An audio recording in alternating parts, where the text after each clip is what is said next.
Okay, Russell, I believe is the gentleman's name. I'm glad he called, and he said this thing wouldn't pass emission. Well, after it wouldn't even run for us, and I put two and two together, and I figured out why. When we got it, the choke was choked. I mean, it was just flap, just closed. This is Carburetors and More over here, Texas, 832-221-4007. Carburetorsandmore.com. And the reason that it wouldn't stay running for us is because the first thing we do is when we get these carburetors in, we turn the choke off. Right here, we turn that off because we don't want that interfering with our testing. And so as soon as we turned the choke off, then we couldn't get it to run. So we added two and two together and say that was the reason why it wouldn't pass the emission thing, because the choke was turned on and it's choking all the time. And he said he lost the tube that goes to the choke, so it never would undo and it would be constantly choking. But we got it set now, and it, of course we know what we're doing. We're the carburetor guys. We've been doing this since 1956. Well, I better shut up and test this thing. Here we go. Man, it's almost Christmas Eve, and the grandkids is coming down. We got 37 grandkids, me and my wife do. 9 kids, 7 or 8 grandkids, and some of them grandkids is having kids. Wow.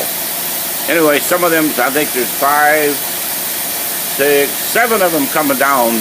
There's so many of them, they're going to come down in shifts. Some of them coming down this weekend. They're going to cook meatloaf for the Christmas dinner, and we got their gifts. Then we'll have some more coming down next week. Okay, here we go. Let me see what we're doing. This is without a load. I'm looking at the dyno back there. That'll really work nice for you. Okay, we're looking at all of our gauges and all of our readings. Let me get out and turn this dyno on. All that thing is back there is a converted, it's a torque converter that applies torque against the motor, but it's as if that dyno there is driving a measuring thing inside. Well, who cares anyway? Anyway, this puts a load on the motor. This is I put a load number 2 on it, which would be about the equivalent of pulling. I want to put something in there equivalent to the car weight. I estimate the weight of this car will pull about 3,000 or truck. And so we put another 3,000 on top of that. Then we disabled it, which means we lock one of the brakes up on the vehicle being towed, or make it like it's one flat tire. Okay? And then we start going ahead and putting a load on it and revving it up.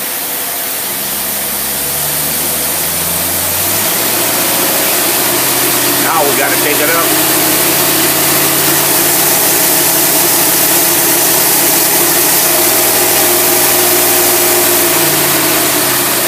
Boy, that pulled nice. Now when you put it on your car, your truck, look, don't mess with that choke. You get it through the emission test first. Then if it gets 45 degrees, I don't know where you live at. I forgot. I don't know where you live at. We get so many of them. Then when it gets 45 degrees and stays 45, then you turn that back on. You'll get a directions. You get a written direction and you get a video link that will tell you about turning that choke on. Then you turn that choke on, and once it's on, it's set. Okay, we got the vacuum advance all set up. We got everything. Kind of a long video. Wow, I guess so, 4 minutes. Well, you got your money's worth right there. We replaced that choke pull-off cylinder on the back. We got your, it's a vacuum slowdown pod. We'll put that on when we get it off there. But we had to have it off so we could get this remote lever on here. Because we don't want to rev these things up when our face is over there above that carburetor. Because, things backfire and spit, cough and fart. So this is the remote ball. It's all ball bearing aluminum, lightweight racing thing. It's pretty cool. Okay, we're done, Russell. I'm going to come and get your money.